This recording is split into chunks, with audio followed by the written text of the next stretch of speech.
오늘 첫째 날 하나님의 형광등이 켜진 날, 이란 제목으로 함께 은혜를 나누려고 합니다. 옆 사람에게 이렇게 인사했으면 좋겠습니다. 성령 충만 받으십시오. 시작. 성령의 충만함을 받으십시오. 네, 감사합니다. 오늘 창세기를 보면서 우리의 삶을 좀 대입해 보면 좋겠다는 생각했습니다. 여러분, 태초에라는 말은 히브리어로 레시트라는 단어인데요, 이 단어는 태초에라는 뜻으로만 쓰인 것이 아니라 첫째, 처음, 최상의 것이라는 단어로도 사용되어집니다. 저는 태초에라는 말에 최상의라는 의미를 넣어서 오늘 살펴보고 싶습니다. 그러니까 하나님께서 최상의 시간에 천지를 창조하셨다라는 것이죠. 하나님의 만지심이 최상의 시간대 이루어졌습니다. 저는 1절과 2절이 같은 의미로 받아들여집니다. 땅이 혼돈하고 공허하며 흑암이 깊음 위에 있고 하나님의 영은 수면 위에 운행하시니라 라고 2절이 표현되어 있습니다. 1절은 최상의 시간에 하나님께서 천지를 창조하십니다. 2절은 땅이 혼돈하고 공허하며 흑암이 깊음 위에 있는데, 그런데 하나님의 영은 수면 위에 계속 운행한다 라고 말합니다. 원어 성경에서 보니까 2절에 보니까 R이라는 접속사가 있는데, 그것은 비록 뭐뭐할지라도 라는 접속사의 의미가 숨겨져 있습니다. 다시 이것을 대입해서 한번 해석해 보면 2절은 땅이 흔들리고 공허하고 흑암이 깊습니다. 비록 그럴지라도 하나님의 영은 수면 위에서 항상 운행하고 있었습니다 라는 뜻입니다.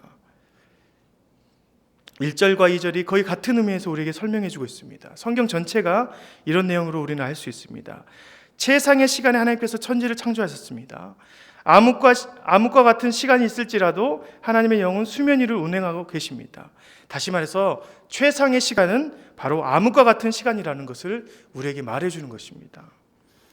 실은 여러분, 이전은 굉장히 이해하기 힘듭니다. 혼돈하고 공허하고 어둡고 흑암이 있는, 그런데 수면 위에가 하나님께서 영이 운행하신다 그럽니다. 굉장히 이해하기 힘든 구절입니다. 여러분, 창세기를 읽을 때 어떤 문학 방식으로 우리가 창세기를 읽어야 될까요? 우리가 성경을 볼 때 역사서, 시가서, 묵시서 이런 문학 형식이 있는데, 대체 창세기는 어떻게 읽어야 되는 게 맞을까요? 더 나아가서 창세기는 언제 쓰여졌습니까? 생각해 보신 적 있습니까? 창세기는 우리가 모세 오경이라고 해서 모세가 썼다고 보통 말합니다. 여기엔 두 가지 학설이 있습니다. 모세가 출애굽해가지고 광야에서 썼다라는 학설과, 또 한 가지는 가나안 땅에서 이스라엘 백성들이 모세가 쓴 것처럼 썼다, 그래서 바벨론 포로기 이후에 썼다라고 하는 학설이 있습니다. 물론 전자, 모세가 출애굽해서 광야에서 썼다라는 그것이 훨씬 더 무게감이 있는 것이죠. 이것이 출애굽한 상태에 쓰여졌거나 바벨론 포로기에 쓰여졌을 상황, 두 가지 상황에 모두 다 공통점이 있습니다. 그것이 무엇이냐면 지금 그들은 가나안 땅에 들어가고 싶은 것입니다. 광야에서는 하나님께서 허락하신 그 가나안 땅에 들어가기 위해서 애를 쓰는 장면이고, 바벨론 포로에 있는 사람들은 70년이 차기까지 기다리면서 하나님의 나라 가나안 땅에 들어가고 싶어서 애를 쓰는 그런 장면이 바로 모세오경의 내용입니다. 하여간 이때의 상황을 미뤄 짐작해 보면 창세기의 내용은 반드시 역사적인 사건으로 바라보면 안 된다는 것이죠. 그렇다면 우리가 이 문학 작품을 읽을 때 어떤 문학 작품으로 읽는 것이 더 효과적일까요? 시가서, 계시서, 묵시서 같은 그런 느낌일까요? 저는 이것을 볼 때 신화적인 방법을 선택해서 기록한 신화적인 신앙 고백서로 읽는 것이 가장 좋다고 생각합니다. 신화라고 하면 마치 지금 과학시대를 살아가는 우리로서는 너무 자존심이 상한 느낌이 듭니다. 하나님의 말씀을 신화로 만들었다고? 그런데 그렇지 않습니다. 하나님의 거룩한 책을 그냥 그리스도의 로마 신화처럼 아무런 의미 없는 책으로 만들어버리는 것이 아니라, 그때 당시에는 과학보다 앞선 것이 바로 신화적인 표현이었습니다.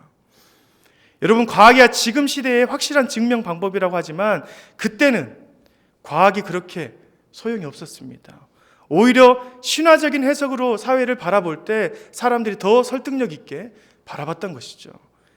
그래서 예전에 로마 시대 때나 르네상스 사람들은 그 왕들이 신이 될 때 사람들이 더욱더 신뢰하고 따랐던 것을 볼 수 있습니다. 실제로 창세기에 나와 있는 많은 내용들이 바벨론의 신화와 겹치는 부분들이 많습니다. 그래서 혹자들은 이 글을 바벨론의 문학을 빌어서 썼기 때문에 하나님이 없다라고 말하는 사람도 있습니다. 그저 그렇게 신화에 불과하다고 말하는 사람도 있죠. 여러분, 근데 왜 모세는 이렇게 신빙성 없는 신화로 하나님을 표현했을까요? 그것은 바로 하나님을 신들 중에 최고의 신, 아니 유일신의 모습으로 고백하기 위해서 자신의 모든 지혜를 동원해서 그때 정말 사람들에게 신뢰받을 수 있는 신화적인 방법으로 창세기를 기술해 놓았던 것입니다. 같은 신화를 사용하고 있지만 또 다른 모습의 그분을 이해시키기 위해서 모든 방법을 다 동원했다는 것이죠. 그때 당시에는 모든 신들은 둘씩 짝을 지어서 짓거나 남편과 아내가 있었죠. 신들 중에. 또 대빵이 있는, 왕이 있는, 신들 중에 왕이 있는 그런 신들이 많았습니다. 그리고 졸개들을 막 데리고 다녔죠. 그런데 하나님을 기술한 모세는 하나님이 그들과 완전히 다른 신이다. 또한 이 세상의 모든 신은 가짜고 허무하며 그분만이 유일한 신이라는 것을 말하기 위해서 자신의 모든 방법들을 기술해 놓았다는 것입니다. 특별히 모세 오경 중에는 창세기는 그런 문학 방식을 통해서 하나님이 어떤 분이고 어떻게 인간들을 구원해 나가는 것을 알려주는 가장 중요한 책이죠. 그래서 가장 먼저 써놨습니다. 그래서 우리는 우리의 생각과 이해가 지금 안 맞더라도 모세의 신앙 고백적인 부분들을 잘 찾아내야 합니다. 우선 오늘 말씀에서 2절의 말씀은 아주 우리에게 중요한 말씀입니다. 1절만 우리는 잘 알고 암기하고 그랬는데 2절은 그분이 천지를 창조한 이유가 자세히 나와 있습니다. 하나님께서 천지를 창조한 것은 땅이 혼돈하고 공허하며 흑암이 가득해서 천지를 창조하신 것입니다. 세계가 있었습니다. 그런데 거기에 혼돈함이 가득했습니다. 여러분, 이것을 표현한 모세의 마음과 같습니다. 모세가 처해 있는 공허함이 어떤 것이었습니까? 그리고 우리가 지금 처해 있는 공허함이 어떤 것입니까? 모세의 신앙 고백의 첫 부분, 땅이 혼돈된다라는 것이죠. 마치 자신의 마음과 같은 것입니다. 모세가 광야에서 이 글을 썼다고 생각해 봅시다. 한낱 인간이 홍해 앞에 있었다고 생각해 보십시오. 신의 산에 머물러 있었다고 생각해 보십시오. 그때 이 글을 썼다고 가정해 본다면 정말 그 마음이 얼마나 마음이 혼돈되었는지 알 수 있습니다. 이집트 도시에서 나왔습니다. 물도 없고 먹을 것도 없었던, 앞이 막혀 있고 뒤에는 애국 군대가 쫓아오고 있습니다. 그리고 자신을 바라보는 300만 명의 백성들이 자기만 바라보고 있습니다. 얼마나 숨이 막혔겠습니까? 혼돈 그 자체 아니겠습니까? 여러분, 우리도 그런 혼돈에 있지 않습니까? 그런 혼돈이 겹치면 어떻게 됩니까? 엄청난 공허함이 있지 않습니까? 아무것도 생각이 들지 않고 자신의 한계를 넘어선 이 문제에 대해서 아무것도 보이지 않는 그런 상황이 된다 이 말입니다. 완전히 죽음이 자신을 엄습해오는 그런 경험을 하는 것입니다. 여러분, 혹시 여러분들 중에 관에 들어가 본 적 있는 분 계십니까? 저는 예전에 중1 때 담당 목사님께서 너희들은 꼭 죽음을 한번 경험해 봐야 된다고 해서 관을 짰습니다. 나무 상자를 하나 짰습니다. 진짜 관도 아니었습니다. 그런데 밤이 되자 그 관에 한 명씩 들어가겠습니다. 여러분, 관 뚜껑을 닫습니다. 그러면 그때부터 내 눈에 빛이 전혀 들어오지 않습니다. 완전히 흑암입니다. 눈을 떠도 검고 감아도 검게 되는 그런 현상이 되는 것이죠. 이럴 때 모든 친구들이 느끼는 것이 있었습니다. 내가 죽은 건가? 아니, 지금 내가 살아있나? 이런 생각을 합니다. 설마 내가 지금 죽어버린 거 아니겠지? 라고 자신들이 생각이 거기에서 멈춰버립니다. 그런데 갑자기 밖에서 목사님이 친구들에게 시킵니다. 울라고. 아이고 울라고 시킵니다.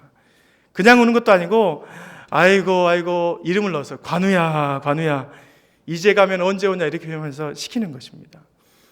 친구들 처음에는 장난으로 생각했다가 어린 친구들이 옆에서 장례식 음악도 트니까 진짜 울기 시작합니다. 아이고 진짜 우리 친구 죽은 것처럼.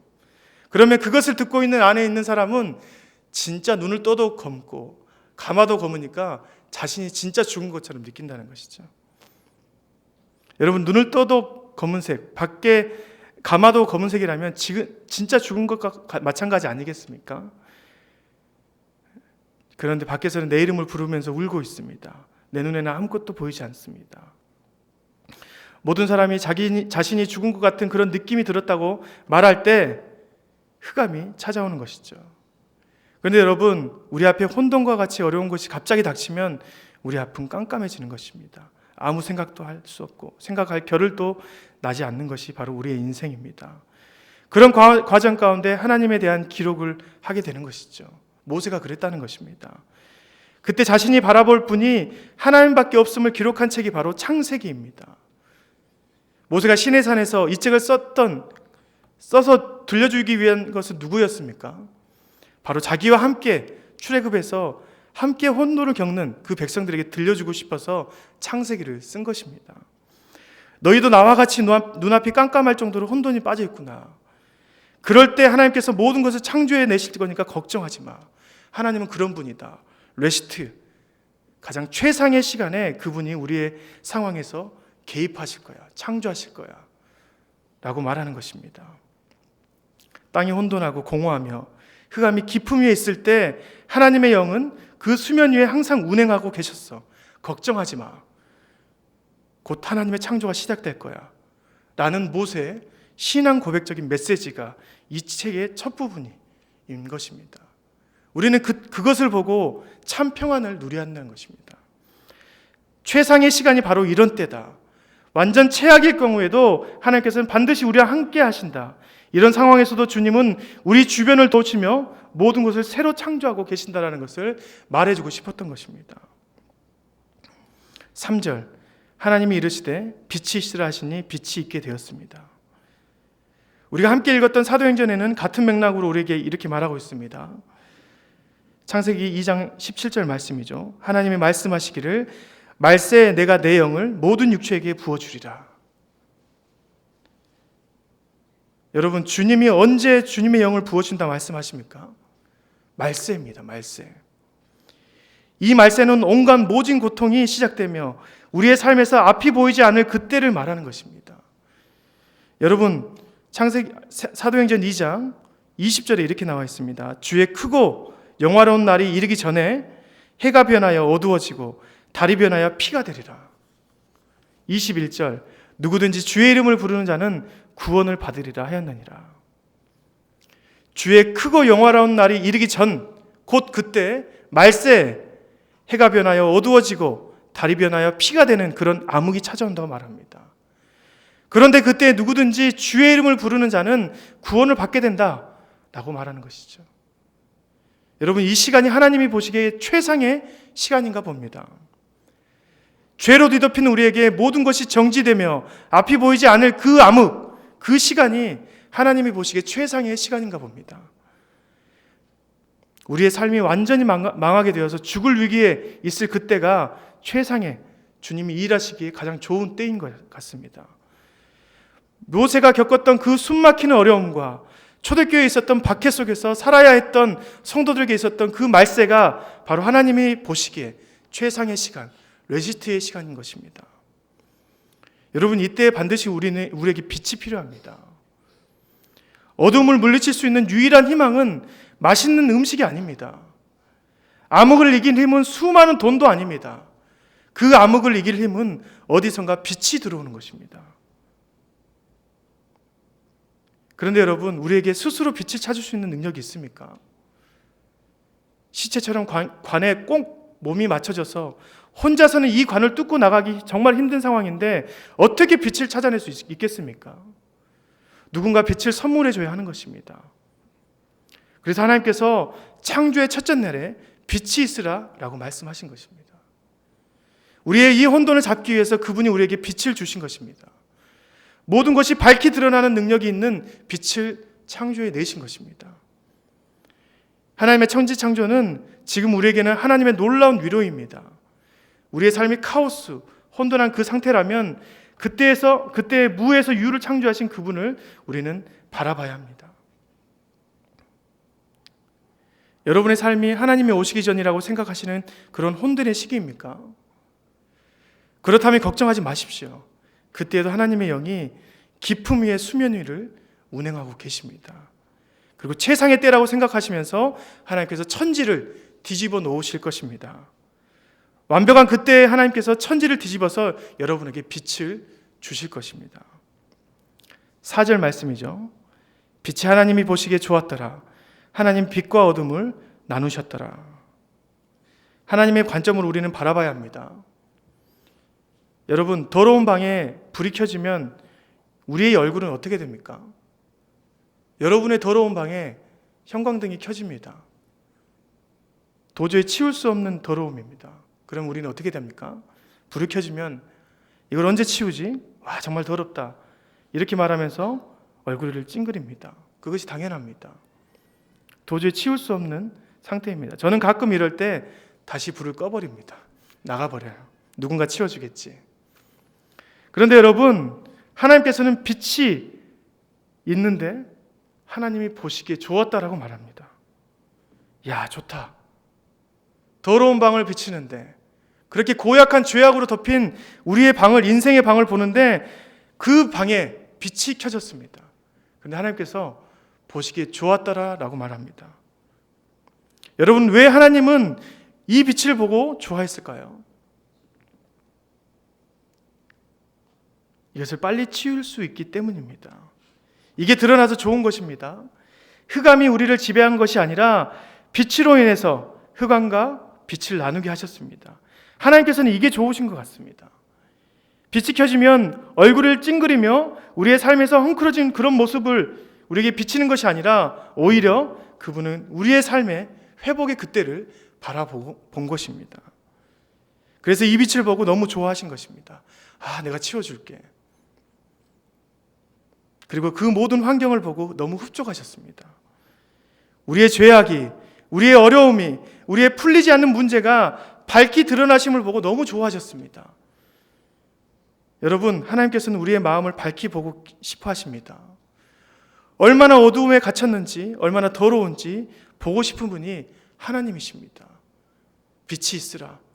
그 빛을 보고 좋았더라. 그런데 여러분, 죄를 짓는 사람들은 하나님을 피해버립니다. 그래서 하나님의 빛을 못 볼 때가 너무나 많습니다. 우리의 마음의 혼돈을 하나님께서 만지지 못할 때가 많다는 것입니다.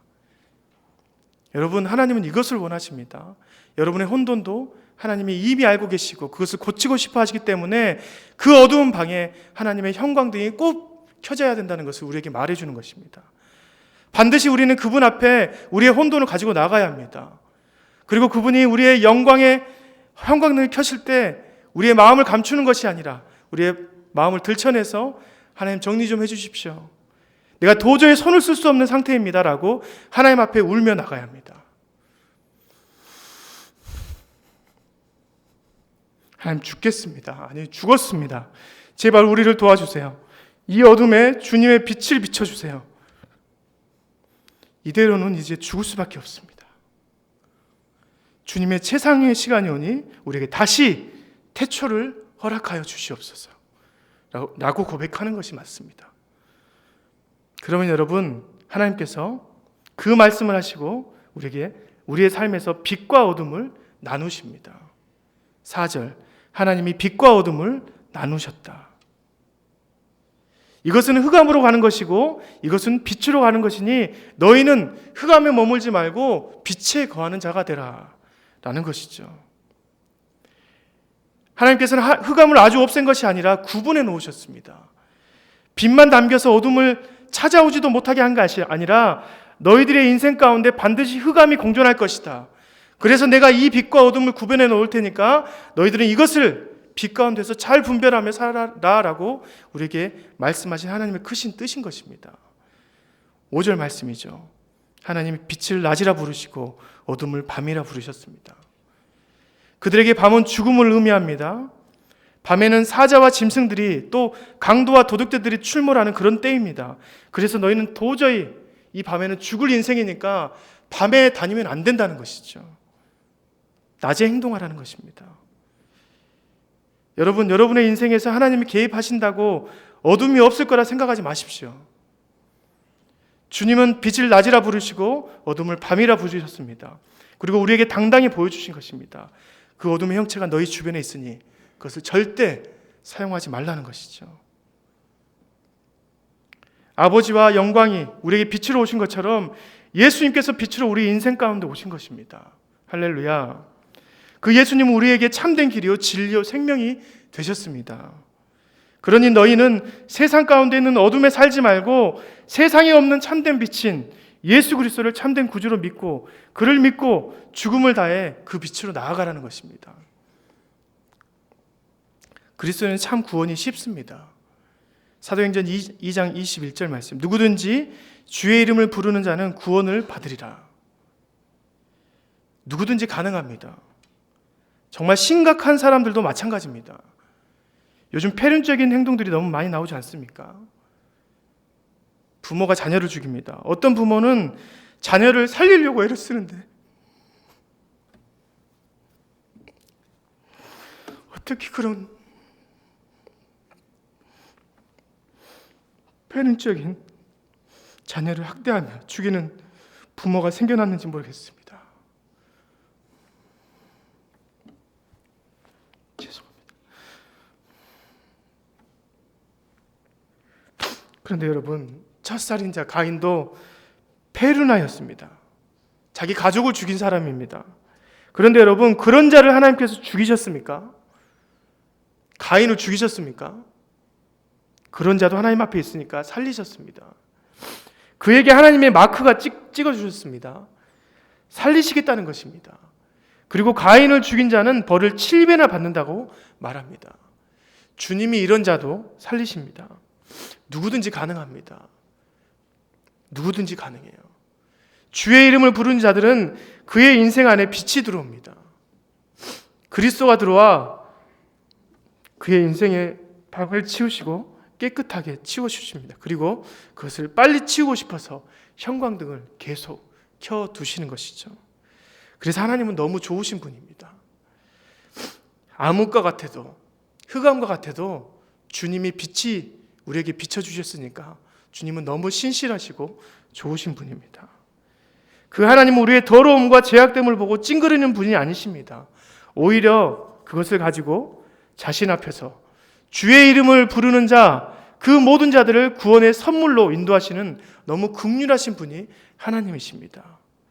우리가 그 하나님을 믿고 따르는 것이 우리에게 더 없는 은혜가 되는 것이죠. 여러분의 안에 이 빛이 비춰지기를 간절히 바랍니다. 주님의 형광등이 켜져서 주님이 여러분의 말세를 정리해 주시며 그런 날을 살아가는 저와 여러분이 되시길 간절히 소망합니다. 기도하겠습니다.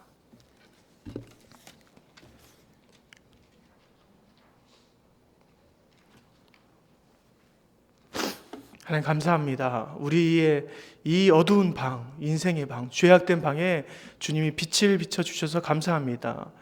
그 빛을 비칠 때 우리에게 인상 쓰는 것이 아니라 하나님께서 매우 좋다라고 말씀하여 주셔서 감사합니다. 우리는 날마다 말세를 살아가는 이 세상에 속해 있는 사람입니다. 하지만 아버지, 우리가 이 시간에 예수 그리스도의 이름을 부르오니 우리에게 구원을 허락하여 주옵소서. 누구든지 가능하다 말씀하여 주셔서 감사합니다. 이렇게 죄악된 저를, 이렇게 죄악에 살고 있는 우리 모든 성도를 주의 이름을 부를 때 구원으로 인도하여 주셔서 너무나 감사합니다. 이 구원을 영원히 간직할 수 있는 우리가 될 수 있도록 인도하여 주옵소서.